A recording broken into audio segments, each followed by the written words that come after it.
Ethan Ward had always trusted silence. It was the one constant in a life that moved gently, predictably, like the steady rhythm of his own breathing. But for the past week, something had been living inside that silence. Something faint, pulsing, barely noticeable unless he pressed his ear to the bedroom wall and waited. A flicker of vibration, a soft chime. Once, he thought he heard a breath that wasn't his. Before we dive deeper, tell us where you're watching from. It helps us know how far these stories reach. Lila laughed the first time he mentioned it. Pipes, Ethan. The house is old. Houses do that. But the house wasn't old, and pipes didn't sound like a phone set on vibrate. Tonight, the sound came again. It was nearly 2 a.m., a thin strip of moonlight cutting across their bedroom. Lila was asleep beside him, her back turned, her breathing deep and heavy. Ethan sat up slowly, careful not to shift the mattress. The vibration hummed through the stillness, steady, sharp, insistent. He swung his legs out of bed and crossed the room barefoot. The wood was cold under his feet. His hand hovered over the wall, and the buzzing stopped. He froze. Then it happened again, stronger this time. He pressed his palm flat against the paint. A tremor pulsed through his skin. It wasn't imagination. It wasn't pipes. It was exactly what it felt like. A phone buried somewhere inside the drywall, vibrating as a call came through. His breath pulled shallow. "Lila," he whispered, turning back toward the bed. She didn't move, didn't stir, didn't even twitch. He stepped closer to her. "Lila, wake up." She blinked slowly, dazed. "What? What's wrong?" "Listen." She pushed herself up on her elbows, hair falling around her face. The room fell still for a heartbeat. Then the vibration came again, dull, trapped, unmistakable. Lila frowned. "It's nothing. Maybe the neighbor's heater. It's coming from inside our wall." She stared at him with a tired, irritated softness. "Ethan, please, can we not do this tonight?" He didn't answer. The sound throbbed against his hand again, as if confirming everything he feared. Lila exhaled, long and slow, and turned away. "Come to bed. You're overthinking." But Ethan didn't move. He let his fingers trail across the wall, searching for a seam or crack, or anything that would explain why there was a phone hidden where no phone should be. The vibration stopped again, leaving the room unnervingly quiet. His pulse beat hard in the emptiness. He pressed his ear to the plaster. The wall radiated cold. A sudden chime hit the wood, muffled but clear. A notification tone, the kind a phone makes when receiving a message. Ethan stepped back, his stomach tightening. "You hear that?" Lila didn't respond. She lay motionless, eyes closed, pretending to drift back into sleep. But her breathing wasn't steady anymore. It was quick, shallow, controlled. He watched her chest rise and fall. Something inside him cracked. He turned back to the wall, unable to shake the feeling that it wasn't just sound he was hearing. It was a warning. The vibration started again, longer this time, buzzing deep through the studs. Ethan whispered into the darkness, "What's inside my wall?" And with that question the night changed, because by morning he would decide to open it. Lila left just after 8 a.m., hair pinned neatly, blazer sharp, her smile faint but functional. "I'll be back late. Don't wait for me." Ethan nodded, barely looking up. He stood at the kitchen counter, stirring coffee he hadn't tasted. The wall upstairs pulsed in his mind like a second heartbeat. The moment her car pulled out of the driveway, he moved. He grabbed a claw hammer from the garage and climbed the stairs 2 at a time. Inside the bedroom, the quiet felt surgical, clean, too clean. He locked the door behind him. He ran his hand along the same stretch of wall. The spot vibrated faintly, like something breathing inside. He slammed the hammer into the plaster. Once, twice. A small hole splintered open, then widened. Dust bloomed into the air, coating his hands, his arms, the front of his shirt. Behind the drywall was insulation, and behind that, a gap just wide enough to hide something. He reached in. His fingers closed around a rectangular shape, cold and smooth. A phone. No case, just black plastic and shattered secrets. He pulled it out with shaking hands. The screen lit up. 4 missed messages, 2 unread voice memos. Battery, 82%. Ethan stared at it. It was on, fully charged, active, hidden. He turned it over. No labels, no fingerprints, no reason to exist. He tapped the screen. A passcode prompt appeared. 4 digits. He tried Lila's birthday. Wrong. Their wedding anniversary. Wrong again. One more try. He hesitated, then entered the year they met, 2013. The screen unlocked. A chill moved down his spine. There was no wallpaper, no contact names, just icons, messages, voice memos, photos. No internet apps, no browser, no email, no history, just secrecy. He opened the message thread. Only one number, no name. The most recent message read, "He's starting to notice. Be careful what you say tonight." Sent 2 days ago. He scrolled up. Another message.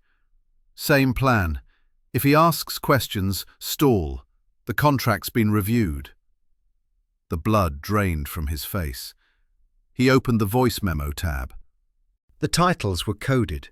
Tuesday, Red Room, Stage 3. He didn't play them. Not yet. Not while his hands were shaking like this. He placed the phone on the bed and sat down beside it. His legs felt unsteady. His heartbeat drummed behind his eyes. Lila had lied. About the noise. About the house. About something. He opened the photo gallery. Dozens of shots. All recent. All of him. Ethan shaving in the bathroom mirror. Ethan reading in bed. Ethan standing by the back window, unaware he was being watched. The angles were tight, intimate, taken from inside the house. He felt bile rise in his throat. Who had taken them? His fingers hovered over the message thread. The icon buzzed again. A new text appeared. Tell me when it's done, and make it clean. No name, just that. He dropped the phone like it burned him. This wasn't about cheating. This was about erasing him. He stared at the shattered hole in the wall, his bedroom, his home, his wife. The phone buzzed once more. A voice memo appeared. New audio received. Tonight, we end it. And for the first time in his marriage, Ethan felt truly unsafe. He picked up the burner and whispered, "Who the hell are you talking to?" And then he pressed play. Ethan's thumb hovered over the screen as the room seemed to tighten around him. The title glowed beneath his shaking finger. He pressed play, and the wall of silence shattered instantly. Lila's voice slipped out first, low and careful. "He's asleep," she whispered.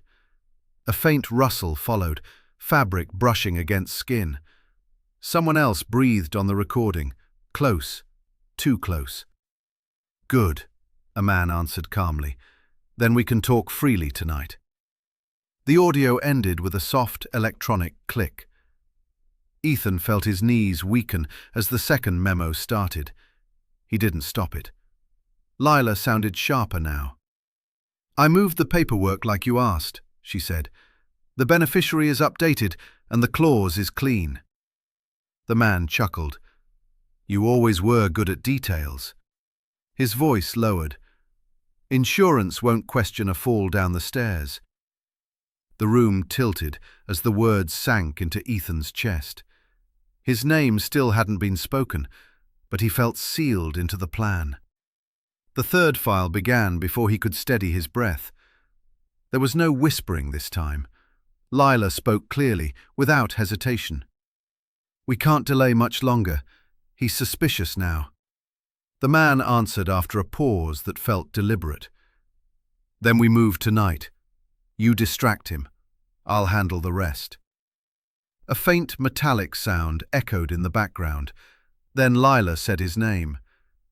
"Ethan always locks the back door." The phone slipped from his hand and landed softly on the bed.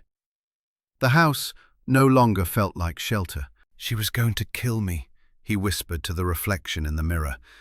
His face looked unfamiliar, hollowed by realization. The world he trusted had collapsed into wires and voices and quiet planning. He lifted the phone again.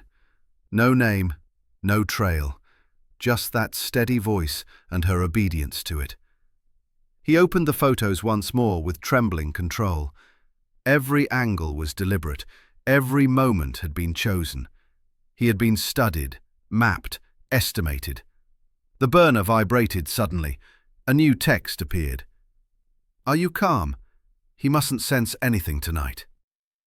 Ethan's breath stopped. He typed nothing.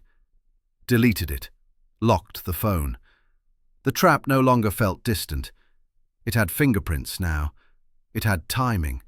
It had intention. He crossed the room and tested the bedroom door, then the bathroom, then the stair rail she always touched as she came up behind him. Every familiar path now felt rehearsed by someone else. Outside, a car passed slowly, headlights sweeping across the ceiling and disappearing. His pulse would not settle. He returned to the bed and stared at the torn section of wall. Suddenly, he understood the photos differently. Not just him, not just her. There had been space in those angles for someone else. Someone standing where he never looked. Someone who had already been in his house. Ethan tightened his grip around the phone as a final realization settled into his bones.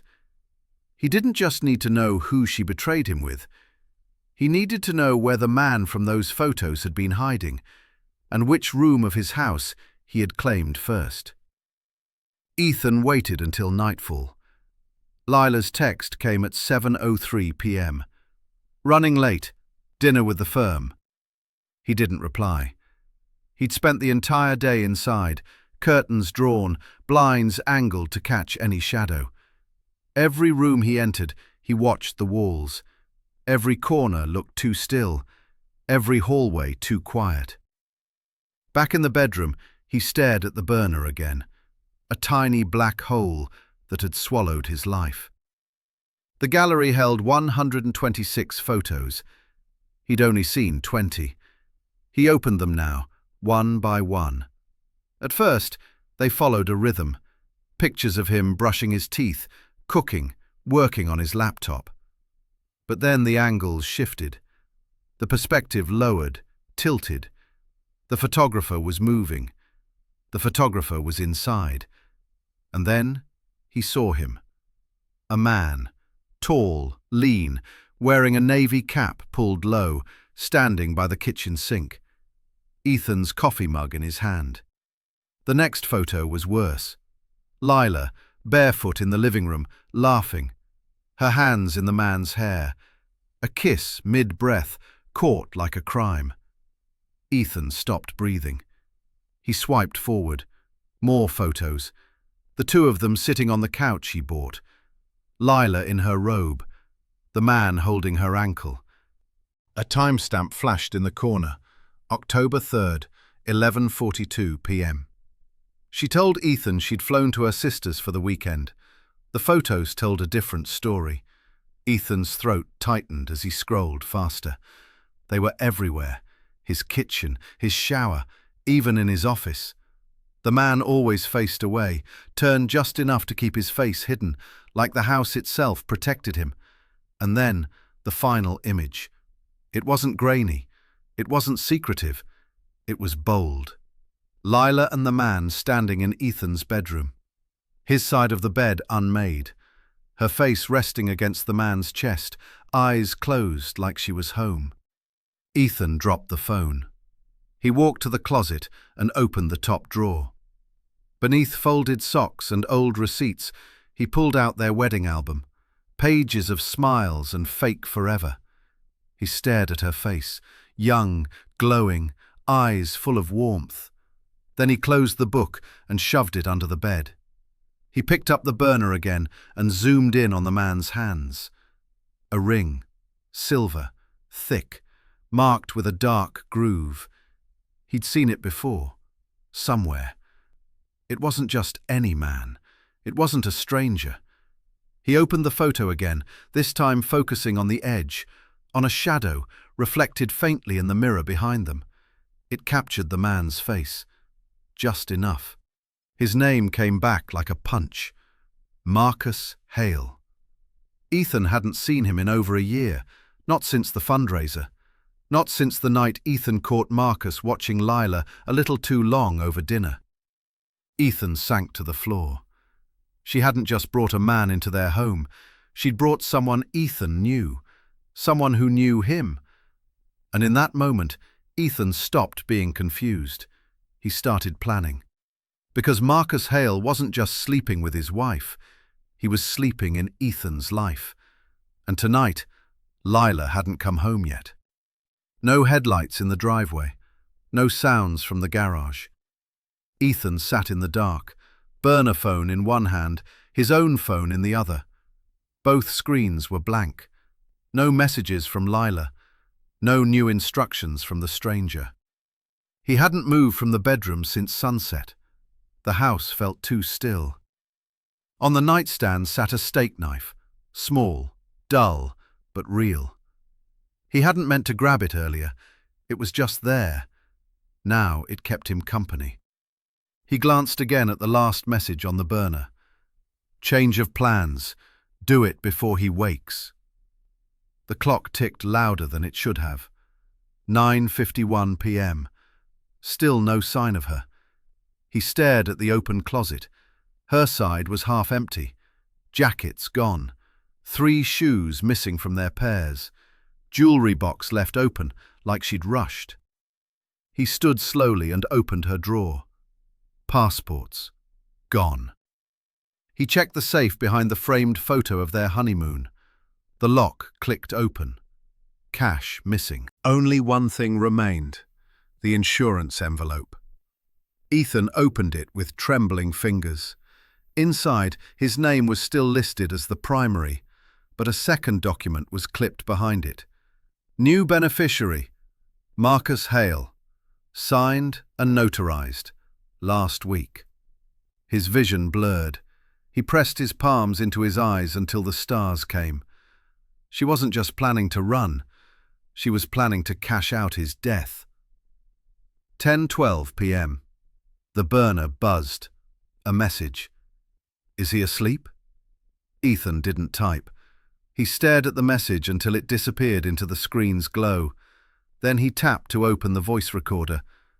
He didn't speak. Just let the silence record. 1 minute. 2. He saved the file. For later. 10:44 p.m. Still no car in the drive. He paced now. Slowly. Quietly. Like a man rehearsing the path someone else would soon walk. Then headlights. A slow turn into the driveway. But not her car. Black SUV. Tinted windows. Engine off fast. Lights killed immediately. Ethan stepped back from the window. The front door remained locked. He moved silently through the hall and checked the back. Deadbolt in place. The figure in the SUV didn't move. He waited. 5 minutes. 10. Then the SUV backed out. Gone. No message followed. No knock. No confirmation. 11:31 p.m. Still no Lila. Ethan sat back on the bed, phone clutched so tightly his fingers ached. The silence pressed in from all sides. Maybe they were waiting for him to fall asleep. Maybe this was the test, to see if he'd notice, if he'd survive the night at all. He picked up the burner and opened the call log. No calls out, only incoming, always from the same number. He dialed it. No ring, just static. Then a voice, a man's voice, soft, confident. "Lila?" Ethan's lips parted, but he didn't speak. "I told you not to call me from this number." Then the line cut. No name, no callback, nothing. Ethan stared at the phone, then at the walls of the bedroom he once believed was safe. She was gone. But she hadn't left alone. And in the morning, something would be different in this house. Something he might not survive. 2:07 a.m. Ethan lay motionless, eyes open in the dark. The burner phone rested on his chest, screen dimmed but not off. Beside the nightstand, the steak knife waited in shadow. A cold draft slid beneath the bedroom door. The hallway creaked. One step, then another. He held his breath, then silence again. The clock on the wall ticked 4 times. Then the doorknob turned. Soft, careful, like someone practiced. Click. The door opened 3 inches.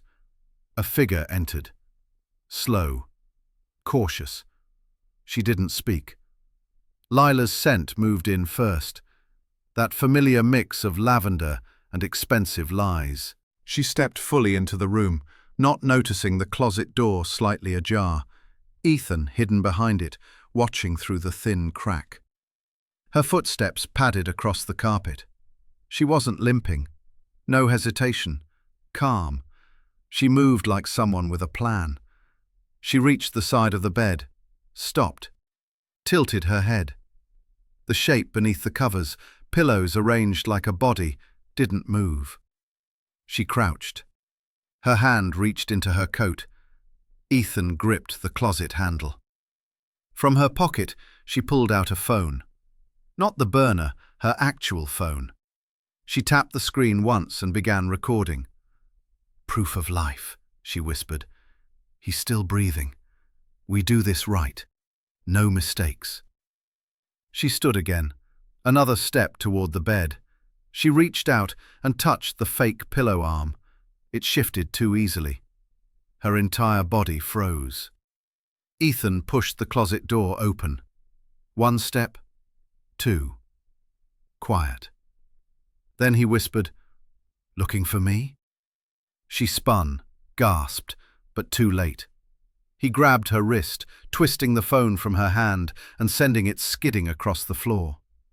She stumbled backward, nearly tripping over the corner of the rug.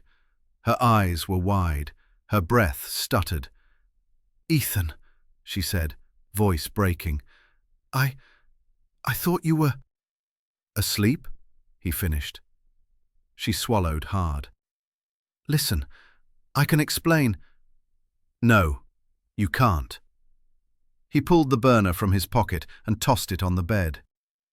"This phone, the one you hid in the wall, the messages, the pictures, Marcus, the insurance, the plan." Lila's hands trembled at her sides. "You were never going to explain anything," Ethan said. "You were going to finish it." A noise downstairs, quick, metallic. Both turned toward the hallway. Another figure moved into the stairwell, heavy boots, steady steps. Lila's voice snapped out in panic. "Wait! No! He's awake!" But the footsteps didn't stop. Ethan stepped back toward the closet, grabbed the phone from the floor and hit the emergency dial. "Police! I need help," he whispered. "Someone's in my home. 2 people. They're trying to..." The bedroom light switched on. Marcus Hale stood in the doorway, black gloves, a crowbar in his right hand. His mouth curled into something like a smirk. "That wasn't part of the plan." Lila stepped in front of him, shaking her head. "Stop! It's over!" Ethan didn't move. The line was still open. The dispatcher spoke faintly through the receiver. Officers are en route. Stay on the line. Marcus exhaled. One step back, then another. And Ethan knew the game had changed. Because now there was no question left to ask. Only one final move to make before the night ended. The sirens arrived before Marcus could disappear. By the time he hit the back gate, 2 squad cars pinned him against the fence, guns drawn, shouts cutting through the cold.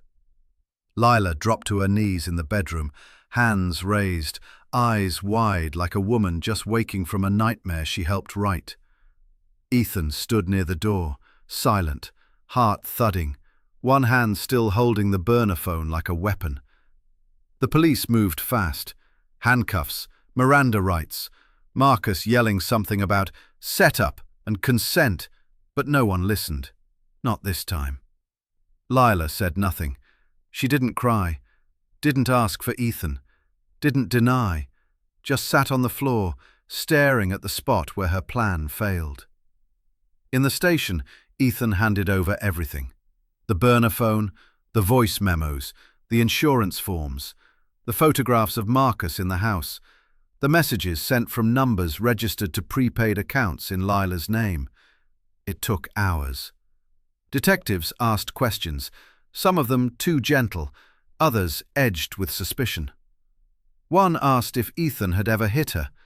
Another asked if he'd cheated, as if some sin on his part might explain how close she came to killing him. Ethan said no to all of it. The truth was worse. She hadn't wanted to leave him. She'd wanted to inherit him. When Lila finally spoke, it wasn't denial. It was cold, flat logic. "I didn't want to be trapped anymore," she said. "I didn't want to be poor again." "Poor?" the detective repeated. "He lost his job," she said, gesturing to Ethan through the glass. "6 months ago. I didn't marry for that. Marcus had connections. We were just accelerating the inevitable." Her voice never broke. Not once. The detectives stared at her. One of them said quietly, "You do know your husband just saved your life." She shrugged. That wasn't the plan. They charged her with conspiracy to commit murder. Marcus, too. He tried to turn on her first, claimed she manipulated him, seduced him, told him Ethan was abusive, that he'd walked in on bruises and blood. But the evidence buried him. Her voice on the recordings, her hand changing the insurance beneficiary, her fingerprints sealing the phone inside the wall. They both pleaded not guilty. Ethan didn't attend the trial. He moved out of the house a week after the arrest. Couldn't sleep there. Couldn't walk down the hallway without flinching at creaks in the wood or his own reflection in the bedroom mirror. The court updates came by email. Occasionally, a detective called to clarify details, but he stayed quiet, detached. Until one morning, when a manila envelope arrived at his door. No return address. Inside, another phone. A burner. Same model. New photos. None of him. All of Lila. In prison. Candid. Laughing. Whispering to a woman across the cafeteria. Sitting beside a guard with too much ease. The final image made Ethan's chest lock. Lila, holding a piece of paper. A sketch of Ethan. Smiling. The message on the phone read, "She says she'll find you. She always finishes what she starts."